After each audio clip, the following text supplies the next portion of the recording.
నడుము నొప్పి అనేది అందరూ లైఫ్లో ఏదో ఒక టైంలో భరిస్తారనమాట. చాలా వరకు నడుము నొప్పి రావడానికి కారణం ఏంటి అంటే కూర్చునే విధానం బాగాలేకపోతేనో, మజిల్స్ వీక్ గా ఉండడం వల్ల, లిగమెంట్స్ వీక్ గా ఉండడం వల్ల, కొంతమందిలో డిస్క్ ప్రాబ్లం వల్ల ఇట్లా చాలా తరచుగా నడుము నొప్పి అనేది వస్తుంది అనమాట. మనము రోజువారీ కొన్ని ఎక్సర్సైజెస్ చేసుకుంటే నడుము నొప్పిని చాలా వరకు తగ్గించుకోగలం. కొన్నిసార్లు మాత్రం మనకి విపరీతంగా ఉంది, తగ్గట్లేదంటే మాత్రం డాక్టర్ని సంప్రదించాల్సి వస్తుంది. కాకపోతే అంత తీవ్రంగా లేదు, ఈ మధ్య స్టార్ట్ అయిందంటే మనం ఎక్సర్సైజెస్ అనేది ట్రై చేయొచ్చు. సో ఆ ఎక్సర్సైజెస్ ఎట్లా చేసుకోవాలి అనేది మా ఫిజియోథెరపిస్ట్ ద్వారా మీకు ఎక్స్ప్లెయిన్ చేస్తాను. ఈరోజు తను చెప్పింది ఎట్లా చేసుకోవాలి ఏంటి అనేది. Hi everyone, my self Nirosha, and physiotherapist. ఇతను ఆంజనేయులు గారు మనకి హెల్ప్ చేయడానికి వచ్చారనమాట. యాజ్ మ్యామ్ ముందు చెప్పారు కదా, మనకి బ్యాక్ పెయిన్ కామన్ గా వస్తుందని.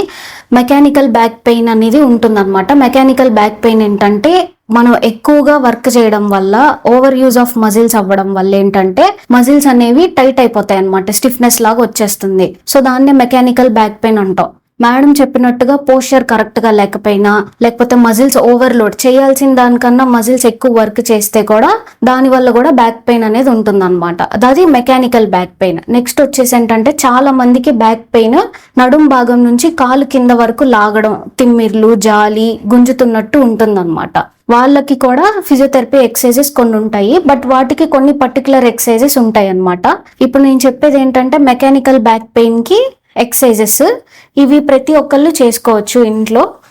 ఫస్ట్ ఏంటంటే ఇలా పడుకోవాలి. స్ట్రైట్ గా పడుకున్న తర్వాత ఏంటంటే ముందుగా మనం స్ట్రెచ్చింగ్ చెప్తాం అనమాట. గ్లూటియస్ మజిల్ కి, అంటే ఈ బ్యాక్ మజిల్ కి, ఈ బ్యాక్ మజిల్ కి ఓకేనా. రెండు మోకాళ్ళు ముడుచుకోండి.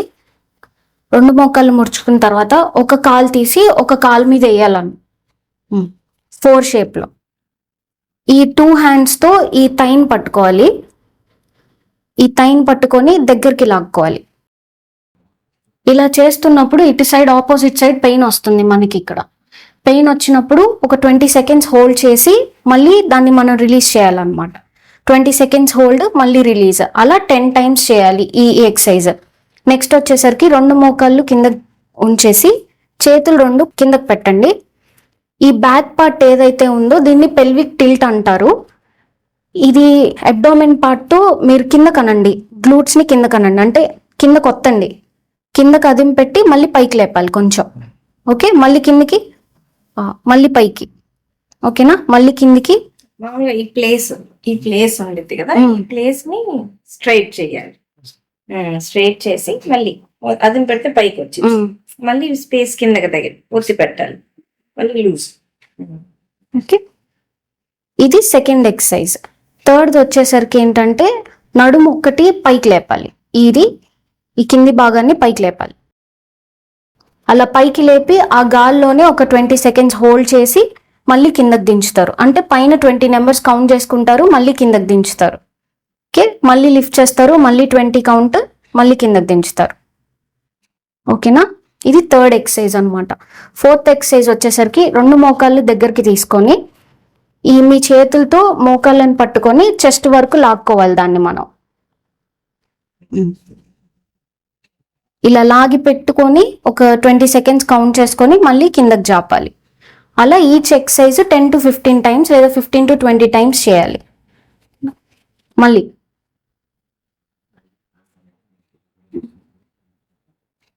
ఇప్పుడు 2 మోకాళ్ళని ఎలా అయితే చెస్ట్ వరకు తెచ్చుకున్నామో అలాగా ఈ కాలు జాపి ఒక మోకాల్నే ముడుచుకొని ఒక మోకాల్ని ఛాతి వరకు తెచ్చుకోవాలి. ఓకే, అన్ని మెల్లగా బాగా స్ట్రెచ్ చేసి చేయాలి, స్లోగా. అంతే కదా, ఫట పదైపోయాయి అనుకోకుండా ఒక్కోటి మెల్లగా చేసుకోవాలి. ఇప్పుడు 2 మోకాళ్ళు ముడుచుకొని చేతులు 2 ఇలానే పక్కకు పెట్టుకొని జస్ట్ ఇటువైపు ఈ లోయర్ పార్ట్ వరకే తిప్పాలన్నమాట, అటు అండ్ ఇటు. పై బాడీ స్ట్రైట్ గా ఉండాలి, కింద పార్ట్ మాత్రమే ట్విస్ట్ అవ్వాలి.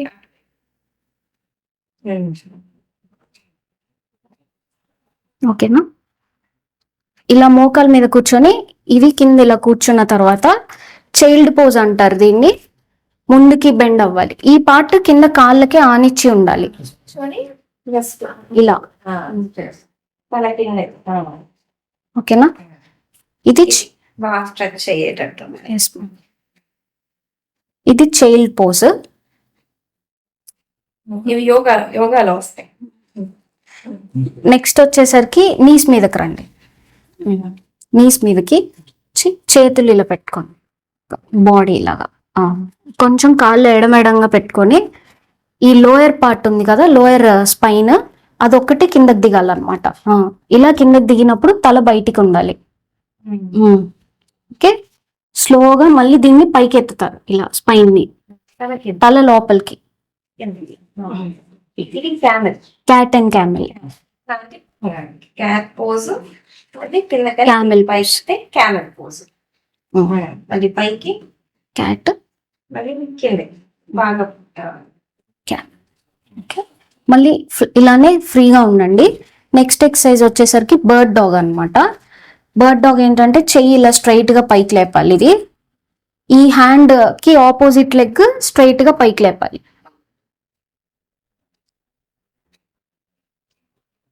ఓకే, మళ్ళీ ఆ హ్యాండ్ అండ్ నెక్స్ట్ ఏంటంటే సుపైన్ లో అదే ప్రోన్ లో పడుకోండి ఇలా. ఈ హ్యాండ్స్ అనేవి ఇలా బాడీకి ఎదురుగా ఉండాలి, ఇలా స్ట్రైట్ గా. ఈ పార్ట్ ఉంది కదా, ఈ స్పైన్ పార్ట్, ఇది పైకి లేపాలి. ఓకే, ఇలా. ఇది కోబ్రా పోజ్. ఈ ఎక్సర్సైజ్ ఏంటంటే ఎస్ఏ జాయింట్ పెయిన్ ఉంటుంది కదా, అంటే బటక్స్ దగ్గర ఇక్కడ ఈ బోత్ సైడ్స్ ఉన్న వాళ్ళు ఈ ఎక్సర్సైజ్ అనేది చేయకూడదు అనమాట. ఎప్పుడైతే స్పైన్ ఎక్స్టెన్షన్ చేస్తామో అప్పుడు ఎస్ఏ జాయింట్ దగ్గర లోడ్ పెరిగిపోయి పెయిన్ కంప్లైంట్ చేస్తారు. సో ఎస్ఏ జాయింట్ పెయిన్ ఉన్న వాళ్ళు కింద సైడ్ కి నొప్పులు ఉంటే చేయకూడదు, ఇలా సైడ్ కి. అందరూ అన్ని చేయలేరు, ఎవరికి ఏది సెట్ అయిందో వాటి వరకు ఒక 4-5 రకాలు చేస్తే సరిపోతుంది. కొన్ని చేయలేకపోతున్నాం అంటే వదిలేచ్చు. ఇది మెకానికల్ బ్యాక్ పెయిన్ ఎక్సర్సైజెస్ అన్నమాట.